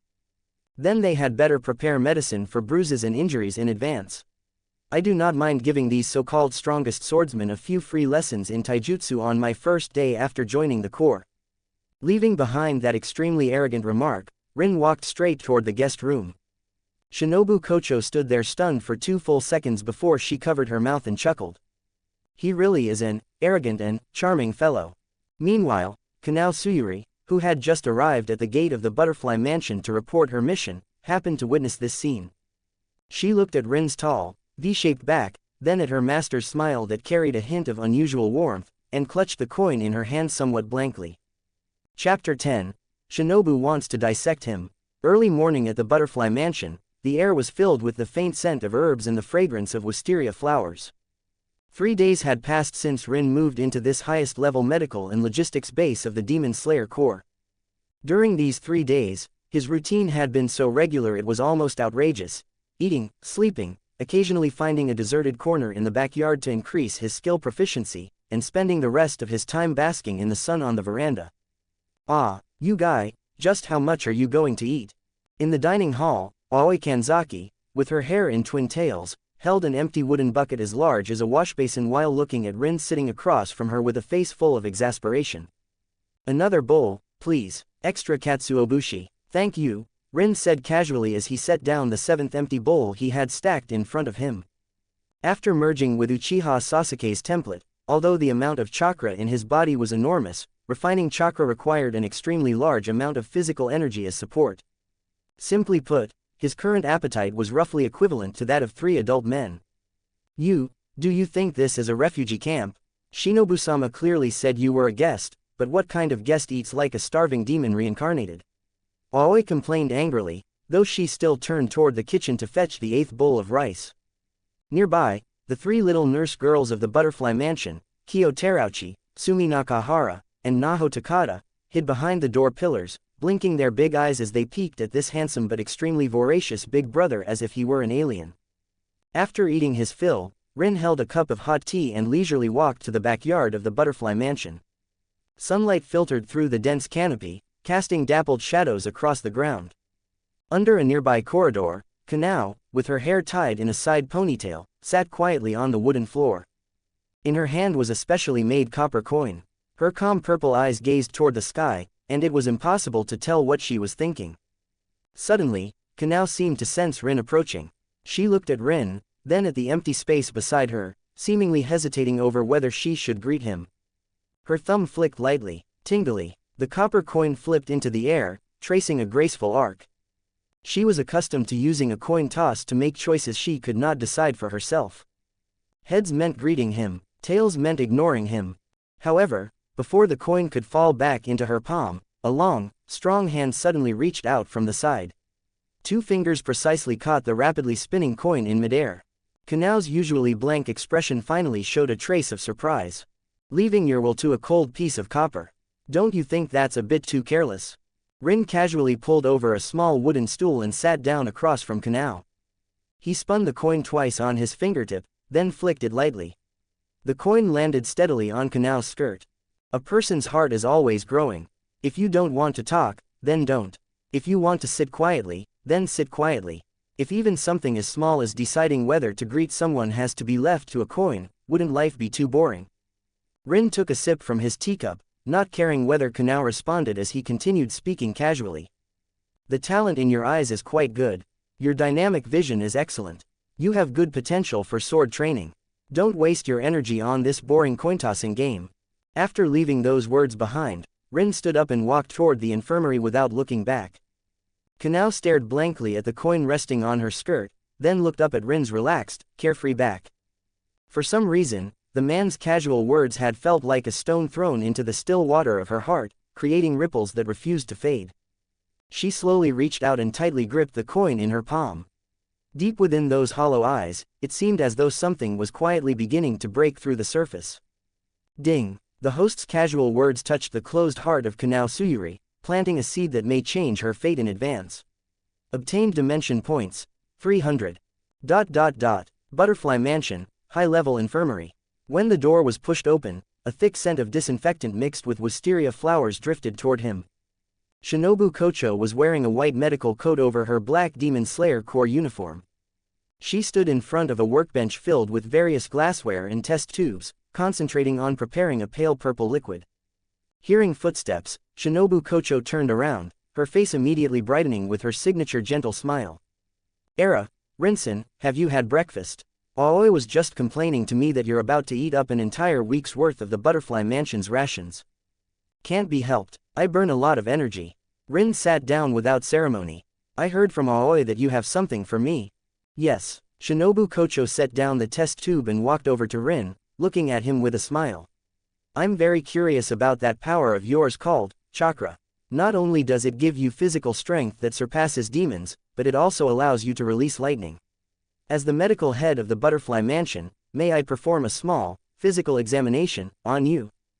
As she spoke, a fanatical curiosity for research flickered in Shinobu Kocho's deep purple eyes. If she could analyze this power, perhaps she could develop even more potent poisons, or even allow ordinary swordsmen to gain strength comparable to a lower moon or even an upper moon. An examination is fine. Rin straightforwardly extended his right arm and rolled up his sleeve, revealing his firm and well-proportioned forearm. But let's make this clear first. No blood draws, no cutting. Only pulse checks and routine examinations. How stingy. Not even a small tube of blood, Shinobu Kocho complained, though she leaned closer as she spoke. She extended her cool, beautiful fingers and lightly rested them on the pulse at Rin's wrist. The moment her fingertips touched his skin, Shinobu Kocho's brow twitched slightly. What a strong pulse, steady and calm, yet containing a terrifying vitality like a dormant volcano. She could even faintly sense a massive energy flowing through Rin's meridians, something completely different from the way breathing styles forcibly strain the body. Truly incredible, Shinobu Kocho could not help leaning a little closer. They were now very close. Rin could clearly smell the faint, soothing scent of wisteria from her hair and see her thick eyelashes trembling slightly with surprise. Your physical condition is even more exaggerated than the hashira who train all year round. This energy is nourishing your cells every second. Shinobu Kocho sighed before looking up with her usual gentle smile. Rin-san, if I dissected you, it might advance human medicine by 50 years. This playful yet dark remark would have given anyone else goosebumps. But Rin simply looked at her quietly, his gaze calm. Vroom. Without warning, Rin's originally black eyes instantly turned into an eerie crimson, with 3 tomos spinning rapidly within the pupils. Chapter 11. Living behind that mask, don't you feel tired? At such close distance, Shinobu Kocho met the gaze of the Sharingan directly. The smile on her face suddenly froze. She instinctively tried to step back, but found that Rin had already grasped her wrist, pulling her back to where she had been. What are you trying to do? A hint of panic finally entered Shinobu Kocho's voice. The pressure from those red eyes was overwhelming, as if they could see straight through her soul. Don't be nervous, I just want to take a closer look. Rin leaned forward slightly. His crimson Sharingan stared directly into Shinobu Kocho's eyes, his gaze like someone inspecting a piece of porcelain full of cracks. Under the microscopic insight of the Sharingan, the slightest tension in Shinobu Kocho's facial muscles, the suppressed anger in her breathing rhythm, and even the deliberately gentle tone she maintained were all laid bare before him. Kocho Shinobu. Rin's voice became unusually serious as he spoke, each word deliberate. Living behind that mask, don't you feel tired? Boom. Those words stirred a violent surge of emotion within Shinobu Kocho. The smile at the corner of her lips froze instantly. Her pupils contracted uncontrollably, and the fingers resting on Rin's wrist suddenly tightened. I don't understand what you're talking about. I'm always like this. Stop pretending. Rin interrupted her mercilessly, his gaze sharp. Before these eyes of mine, none of your disguises can hide. Your muscle memory, the irritability and killing intent buried deep in your eyes, all of it tells me that you are not as gentle as you appear on the surface. Your smile, your tone of voice, everything about it. You're imitating someone else, aren't you? A relative who was extremely important to you, but who was killed by a demon. Crack. The glass in Shinobu Kocho's heart called pretense shattered under Rin's blunt words. Her breathing instantly became rapid. A thin mist gathered in her eyes uncontrollably, followed by suppressed anger and pain. Shut up. Shinobu Kocho's voice trembled slightly. The face that always wore a smile finally darkened completely. You don't understand anything, how dare you? I indeed don't know what kind of person your sister was. Rin released her wrist, and the Sharingan in his eyes faded back into their calm black color. He reached out and, to Shinobu Kocho's complete astonishment, made an extremely bold move. He lightly ruffled the black hair tied up in her bun. But I do know one thing. A girl who forces herself to smile all day cannot swing a truly lethal blade. Rin looked at the stunned Shinobu Kocho, his tone softening slightly. If you're angry, then be angry. If you want to kill demons, then show your killing intent. Imitating the gentleness of the deceased serves no purpose other than torturing yourself. I do not care how you pretend in front of others, but in front of me. Rin smiled at her. You can freely be the real Shinobu Kocho. As for that upper moon demon you cannot kill, consider it a reward for your hospitality these past few days. I will slay it for you. Silence. A deathly silence filled the entire infirmary. Shinobu Kocho stared blankly at the arrogant, domineering, yet strangely reassuring young man before her. For years, ever since her sister Kanae died, she had forced herself to wear a gentle mask. She suppressed her true nature, accommodated everyone around her, devoted herself to developing poisons, and took her sister's place as a hashira. No one, not even Oyakata-sama, had ever so arrogantly yet gently torn apart her disguise and told her, you can be yourself. If the sky falls, I will hold it up. A hot tear slipped uncontrollably from the corner of her eye. But soon, Shinobu Kocho quickly turned her head to the side and wiped her eyes forcefully with her sleeve. When she turned back to look at Rin again, although her eyes were still slightly red, the mask-like smile that used to sit at the corner of her lips had disappeared. In its place was a cold sneer belonging to her true personality, mixed with a hint of sharpness and pride. What an arrogant man! Shinobu Kocho snorted coldly. Her voice was no longer that gentle, ethereal tone, but had returned to its original cool and crisp sound. The terror of an upper moon is far beyond what you can imagine. However, if you can avoid being beaten to the ground by those short-tempered people at the Hashira meeting in 15 days, I might reluctantly admit that your boasting has some substance. Seeing Shinobu Kocho's vivid, teeth-gritting expression after dropping her pretense, Rin smiled in satisfaction. Hey, so this is the real sharp-tongued insect Hashira, huh? I quite like this self more. Ding. The host has forcefully broken through the psychological defenses of the key character, Shinobu Kocho, successfully causing her to drop her disguise and reveal her true self to the host. Shinobu Kocho's favorability increased. Major breakthrough in conquest progress. Congratulations to the host for obtaining dimension points, 1200. The Hashira meeting, huh?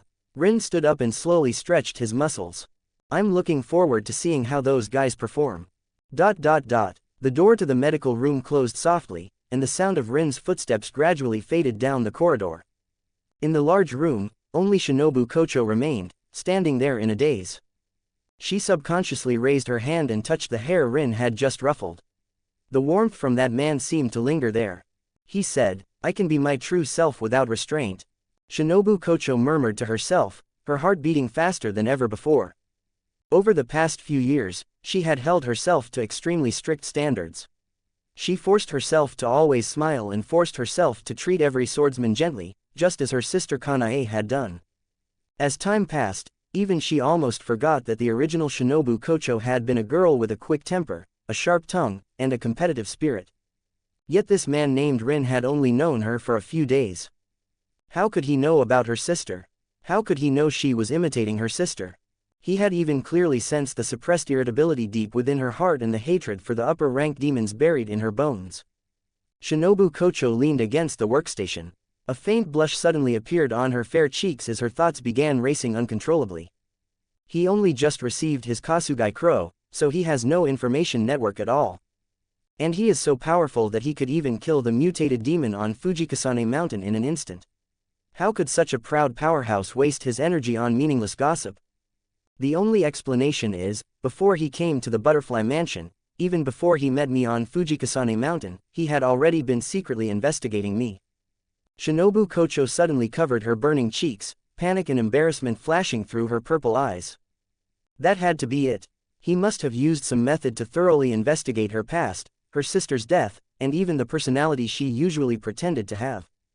Otherwise, how could he have torn through her defenses so precisely? Otherwise, why would he suddenly say something so arrogant yet strangely protective like, I will slay that upper-rank demon for you? To spend so much effort learning about a girl's painful past, and even risk angering me just to pull me out of my sister's shadow. Shinobu Kocho bit her lower lip, a trace of bashful annoyance appearing in her usually cold eyes. That idiot, if he likes me, why can't he just say it? He has to use such a crude and overbearing method. What an arrogant and self-centered man. Although she was scolding him, a strange warmth quietly spread through Shinobu Kocho's heart, which had long been wrapped in hatred and coldness. At that moment, the door to the medical room opened. Kanao Suyuri leaned halfway inside. She had originally come to get some gauze, but she saw Shinobu Kocho standing there with flushed cheeks and her hands covering her face. Shinobuni, do you have a fever? Kanao asked, speaking on her own for once without flipping a coin. Ah, Ino. Shinobu Kocho was startled and quickly straightened up. She instinctively tried to put on her usual gentle smile, but Rin's crimson eyes that seemed to see through everything, along with his words, stop pretending, suddenly flashed through her mind. The muscles on her face twitched slightly, and Shinobu Kocho finally gave up on forcing that artificial smile. She sighed. The clarity and sharpness returned to her eyes. Walking over to Kanao, she reached out and straightened the girl's collar before speaking in her original crisp and efficient voice. I'm fine. I was just annoyed by a self-righteous guy. The gauze is in the second row of cabinets. Go get it yourself. Hearing this voice, which was completely different from the gentle and ethereal tone she used before and instead full of vitality, Kanao froze in place. She looked at her master's vivid expression, no longer like a lifeless mannequin, and subconsciously gripped the coin in her pocket. That man named Rin had not only interfered with her coin. Had he even removed Shinobuni's mask? Damn. Hide your mum, Rin the Rizzler is here. Chapter 12. The Blade's Color. Over the next few days, subtle changes appeared in the daily life of the Butterfly Mansion. The first was in the training ground in the backyard. Swoosh, swoosh, swoosh, accompanied by 3 sharp sounds cutting through the air, 3 ordinary pebbles picked up from the ground traced eerie arcs in midair. They curved around the obstruction of tree trunks and struck the bullseyes of 3 hanging wooden targets 10 meters away with perfect accuracy. Wow, that's amazing. The stones actually curved. Rin-sama is so cool. The 3 little girls, Sumi, Kyo, and Naho, squatted on the porch with sparkling eyes, clapping excitedly. Even Aoi, who happened to be passing by with a washbasin, could not help stopping and staring in surprise. Hey, just some unusual throwing techniques. Basic stuff, no need to make a fuss. Rin brushed the dust from his hands and lazily stretched. At that moment, faint footsteps approached from behind him. You certainly have plenty of free time, charming little girls into admiring you here in my butterfly mansion. The voice was cold and crisp, carrying a trace of undisguised sarcasm and teasing. Rin turned around and saw Shinobu Kocho walking over with a tray in her hands. On it was a pot of hot tea and several plates of delicate tea snacks. Today, Shinobu Kocho was not wearing that unsettling fake smile. Her eyes were bright and sharp, her eyebrows slightly raised. Her entire presence resembled a short blade freshly drawn from its sheath, carrying a lively and somewhat prickly energy. Rin looked at her and nodded with satisfaction. Hey, not bad, this style is much more pleasing to the eye, compared to pretending to be a gentle big sister with, all day, you have more potential as a short-tempered, sharp-tongued loli. Who are you calling a short-tempered, sharp-tongued loli? A cross-shaped vein popped on Shinobu Kocho's forehead as she slammed the tray heavily onto the wooden floor of the corridor, splashing a few drops of tea. If you weren't a guest, I would definitely add a lethal dose of poison to your tea. She snorted and sat down beside Rin. Drink it, I see you've been bored out of your mind these past few days. I don't want you saying the Butterfly Mansion is a poor host. Rin unceremoniously picked up the teacup and drained it in one gulp, then grabbed a snack and stuffed it into his mouth. Seeing how completely defenseless he looked, Shinobu Kocho's gaze softened slightly, though her tone remained sharp. You really aren't afraid that I might poison you? Speaking of which, you went to so much trouble secretly investigating my past. Are you feeling proud of yourself now that you've seen me drop the act? Secretly investigate you? Rin paused mid-chew, confusion written all over his face. When did I investigate you? I can tell what you're thinking just by looking. Hearing that, Shinobu Kocho did not believe him. Instead, she became even more convinced of her guess. HMPH, still refusing to admit it. Stubborn as a mule. She turned her head away, though a faint blush quietly crept onto her fair earlobes. But, don't do that again. My past isn't some entertaining story. Rin looked at Shinobu Kocho's unexpectedly bashful profile. Although he had no idea how this sharp-tongued butterfly had twisted the logic in her mind, it was obvious that she had taken his earlier words as proof that he secretly cared about her. Rin did not bother correcting her and simply chuckled softly. All right, as long as you stop putting on that fake smile in front of me, I'll see this matter through to the end. Who wants you to care? Arrogant jerk. Shinobu Kocho jumped up like a cat whose tail had been stepped on. She even forgot to take the tray and hurried away with a flushed face. Watching her slightly flustered retreating figure, Rin shook his head helplessly. Self-inflicted defeat is the most lethal. Ding. Detected that the key character, Shinobu Kocho, has developed extremely strong self-generated feelings toward the host. Favorability has increased significantly. Obtained dimension points, 800. I can even get points for this. System, your evaluation standards are pretty generous.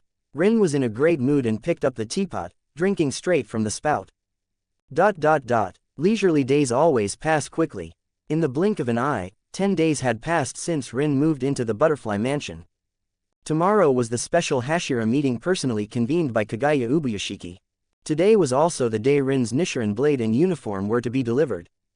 Near noon, a strange man wearing a ridiculous Hayatoko mask, with wind chimes tied to his head and carrying 2 long cloth bundles, barged aggressively through the gates of the Butterfly Mansion. Where is that brat named Rin? How dare you make me, Heiganezuka, personally come deliver a sword. Get out here and receive your blade.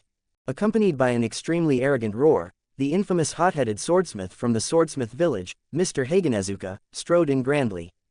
Rin heard the commotion and walked out from the backyard. Shinobu Kocho and several little girls followed behind curiously. You're Rin. Heiganezuka Hotaru pointed at Rin, his tone extremely arrogant. Listen up. This sword is a masterpiece I forged using the top-quality tamahagane you brought back. I spent 10 full days and nights without sleep making it. If you dare break it in battle, I'll come for you with a kitchen knife in the middle of the night. You talk too much. Rin could not be bothered with the sword fanatic's rant. He stepped forward and tore open the cloth bundle. Inside was not only a set of black Demon Slayer Corps uniforms, but also a brand new nichirin blade in its sheath. Because Rin was used to the feel of the Kusanagi sword, the style of this nichirin blade was not forged with the traditional katana curve. Instead, it had been crafted into an extremely straight blade according to his request. Quick, draw it. The nichirin blade is also called the color-changing blade. It changes color according to the user's characteristics. Heiganezuka Hotaru leaned in excitedly, staring intently at the hilt. Let me see what color yours becomes. Even Shinobu nearby looked on with curiosity. As far as she knew, Rin did not use any known breathing style, so what color would his blade turn? Rin gripped the hilt and flicked his wrist. Clang. A crisp sound rang out as the blade was drawn. The snow-white sword gleamed with a cold light beneath the sun. Then, the moment Rin's palm made contact with the hilt, the lightning attribute chakra within his body instinctively surged through his arm and into the blade. An incredible scene occurred. The originally snow-white blade was instantly dyed a deep pitch black from the base upward. But unlike Tanjiro's pure black blade, purple lightning patterns appeared across Rin's sword, spreading like veins. Faint electric currents crackled along the blade, giving off a terrifying aura of violent destructive power. Black base with purple patterns. Heiganezuka Hotaru was completely dumbfounded.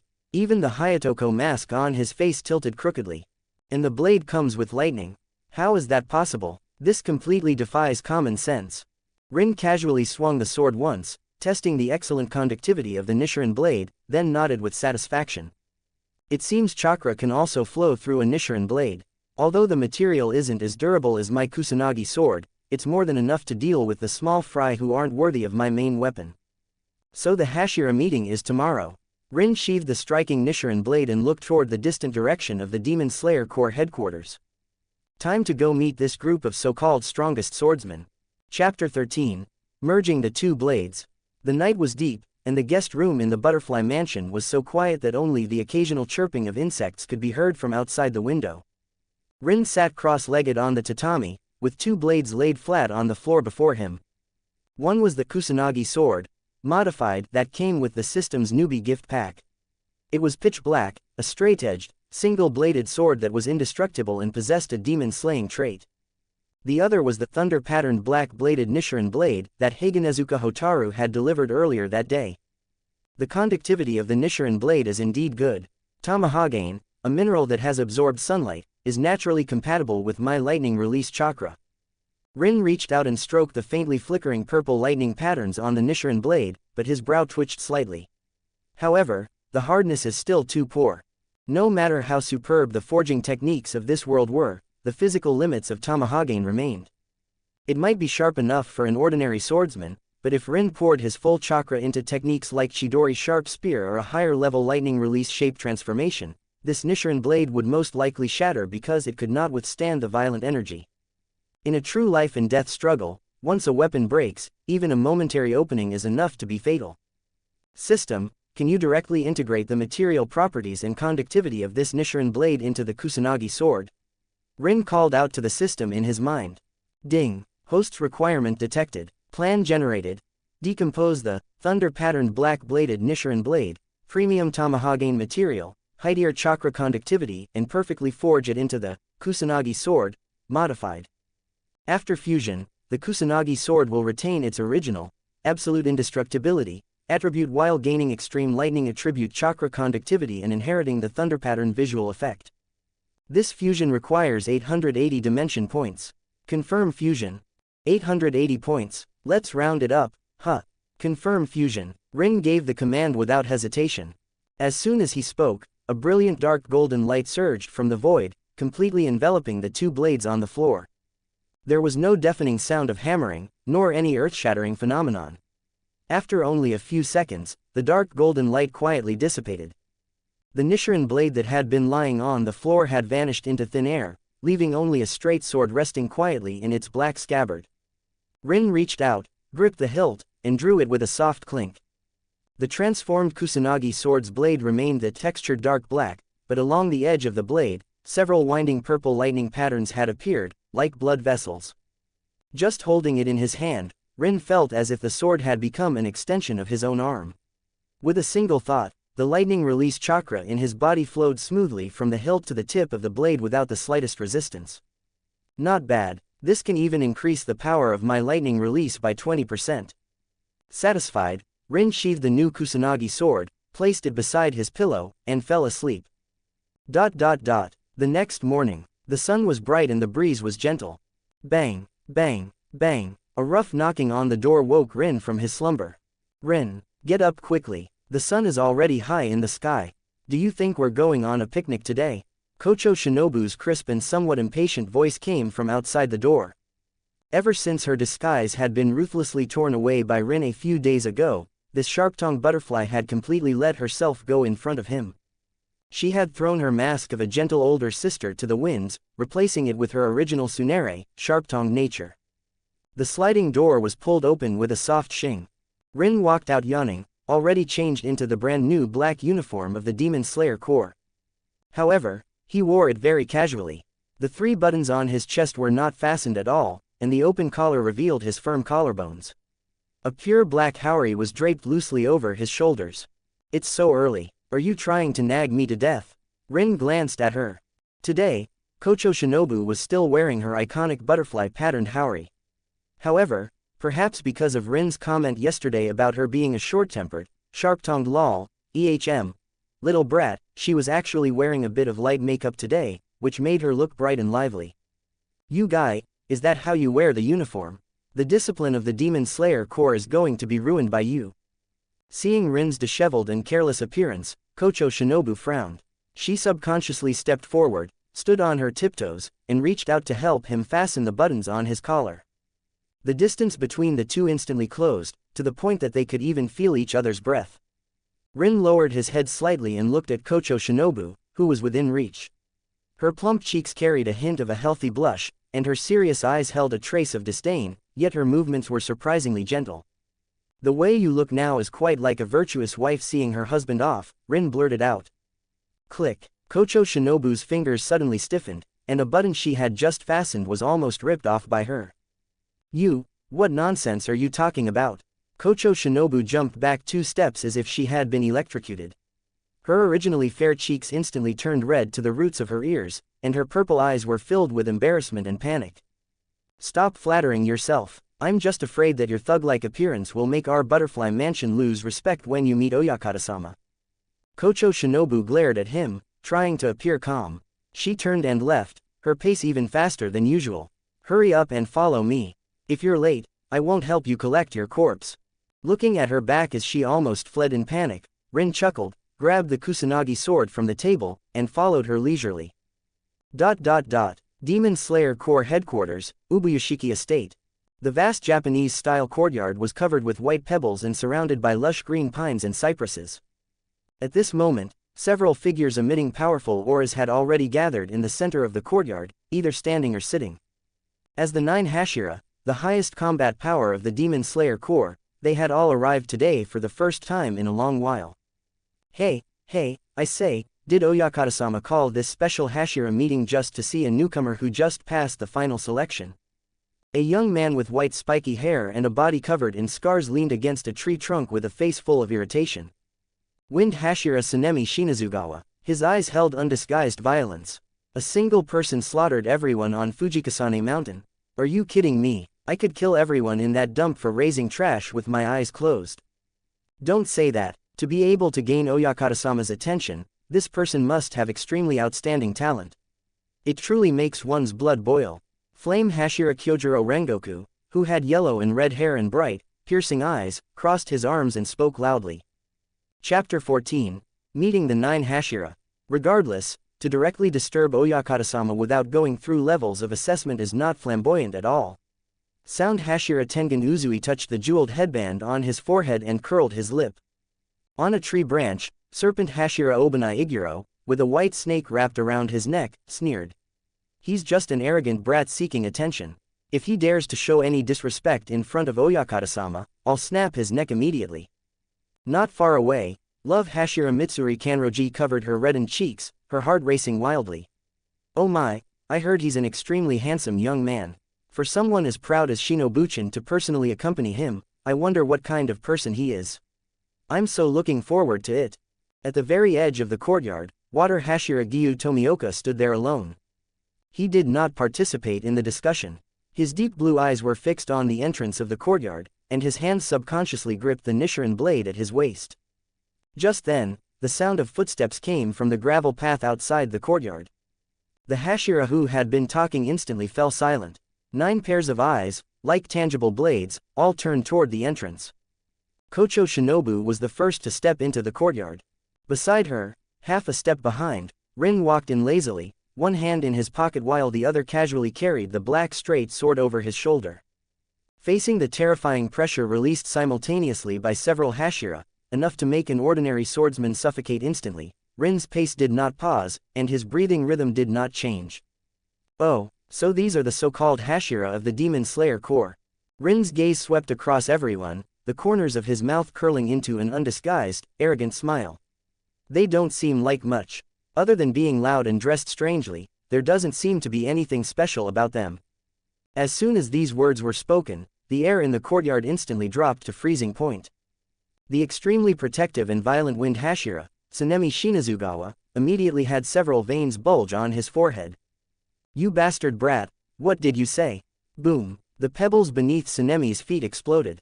He turned into a violent green gale, and using the terrifying momentum of his sprint, his right leg swept toward Rin's head with a piercing sound of tearing air. Shut that foul mouth for me. Although he did not use a breathing style, with his physical strength as a Hashira, the power of this kick was enough to shatter a giant boulder. Kocho Shinobu instinctively wanted to shout a warning, but before the words left her mouth, she swallowed them back. Because she saw Rin's eyes.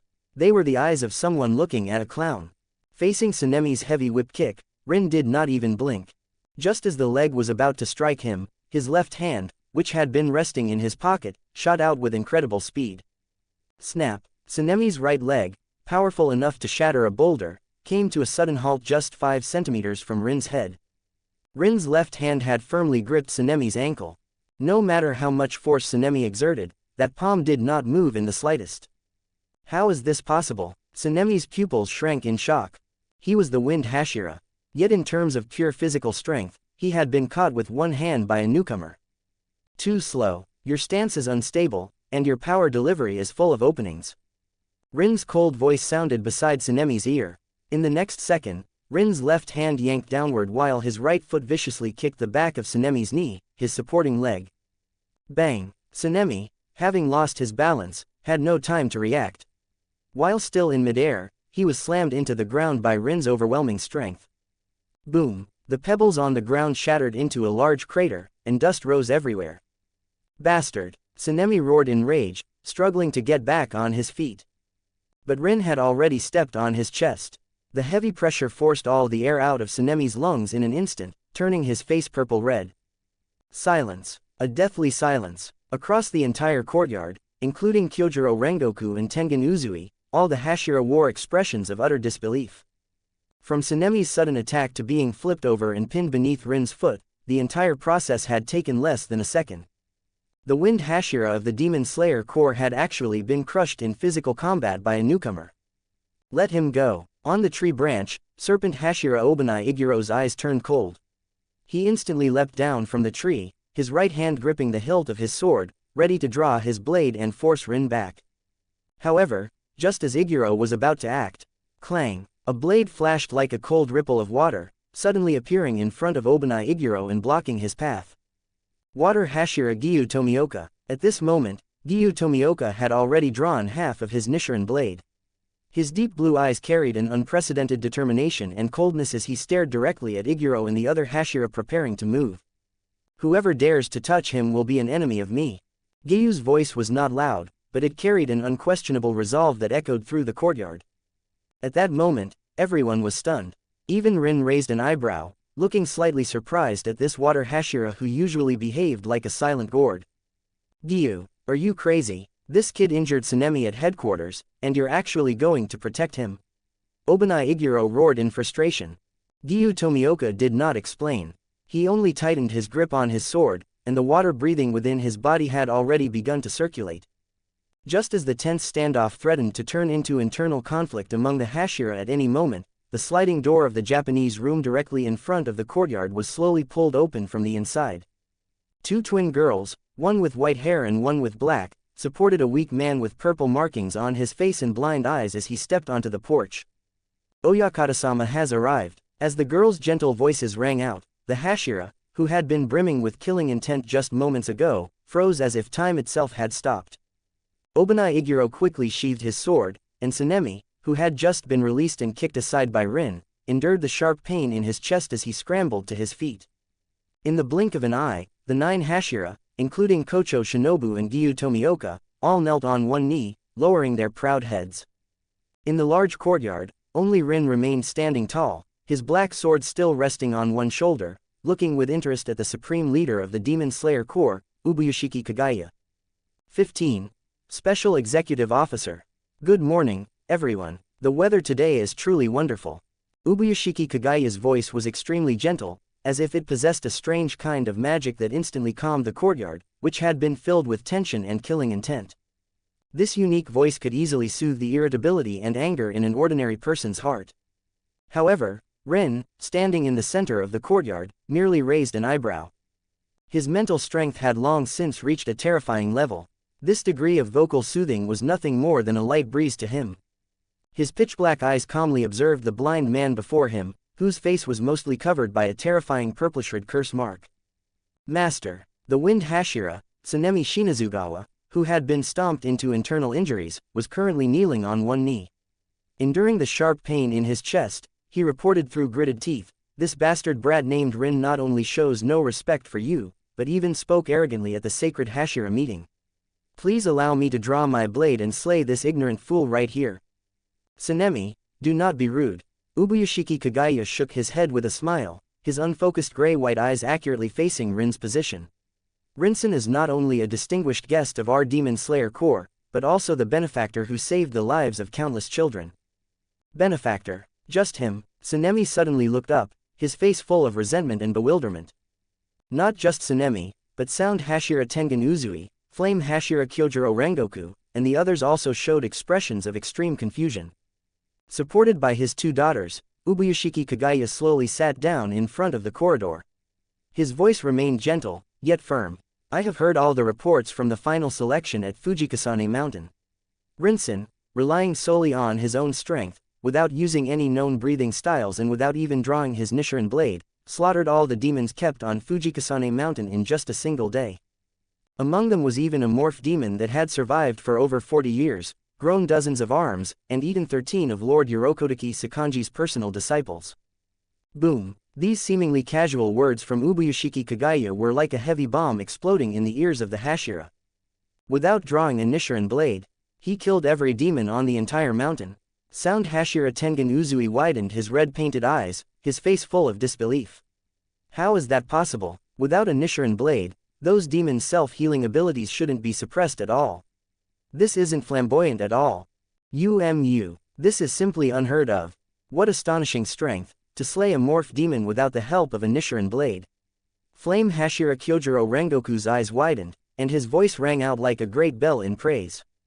Standing beneath a tree branch, Serpent Hashira Obanai Iguro's pupils constricted as he stared intently at Rin's calm face. No wonder Sanemi's extremely sharp kick earlier had been caught so effortlessly by this man with one hand. To slaughter an entire mountain in a single day was definitely not a fluke. He possessed the overwhelming combat power of a monster. While everyone was still in shock, Water Hashira Gyu Tomioka suddenly stood up and strode in front of Rin. Under everyone's stunned gazes, this Water Hashira, who was usually as cold as ice and seemed indifferent to everything, bent his knees with great solemnity and bowed deeply to Rin. The master is right. Gyu Tomioka's voice carried a faint tremor that was difficult for ordinary people to notice. That hand demon that survived for over 40 years was the one who killed my senior, Sabito, during the final selection back then. My life was originally bought by Sabito. I thought I would never be able to personally avenge him in this lifetime. Gyu Tomioka looked up, his deep blue eyes flashing with an unprecedented determination as he stared at Rin. Mr. Rin, you killed it. I, Gyu Tomioka, will never forget this kindness. From now on, if anyone wants to harm you, they must first step over my dead body. These words plunged the entire courtyard into a deathly silence. All the Hashira were stunned. No one expected such an inside story behind Sabito's death, and even less expected the proud water Hashira to make such a solemn gesture to a newcomer in public, even at the risk of opposing the other Hashira. Hey, Tomioka, you bastard, did you go crazy and draw your sword earlier because of this?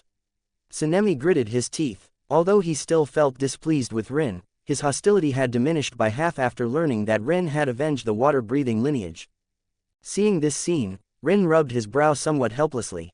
I was just clearing the map to earn some, to kill some time. There's no need to make it so tragic.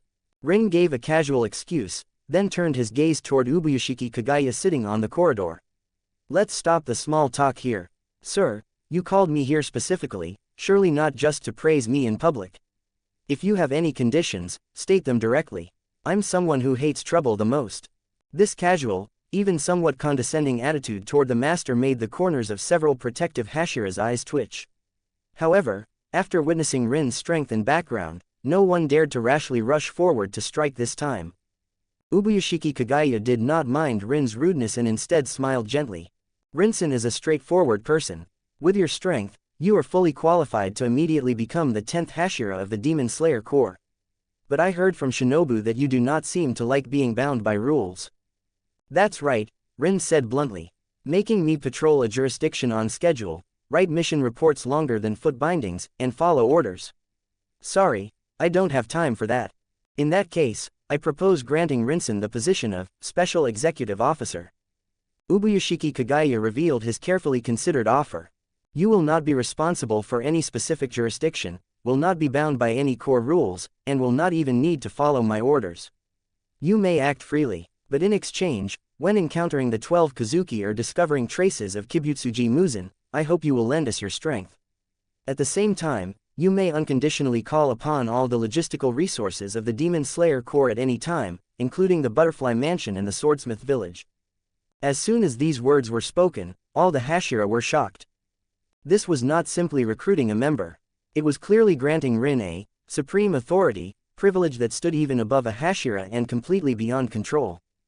The master is generous. A satisfied smile curled at the corner of Rin's mouth, and he agreed without hesitation. Deal. This is a pretty good bargain. He could freely use the Demon Slayer Corps intelligence network and logistics, did not have to clock in for work, and would even have people ready to assist when encountering Dimension Point gift bags like the 12 Kazuki. Only a fool would refuse such a good deal. Ding. Detected that the host has significantly changed the hierarchy of the Demon Slayer Corps established for thousands of years, obtaining transcendent privileges. Greatly shocked the Hashira and the master, helping the water Hashira resolve his inner knot. Congratulations to the host for obtaining dimension points, 2,500 points. The pleasant system notification in his mind made Rin's mood even better.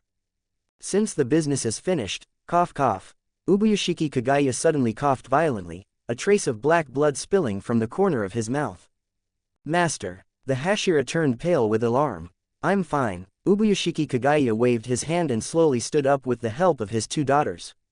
Let's end today's meeting here. Rinsen, I hope your existence can become the blade that cuts through this 1,000-year-old tragedy.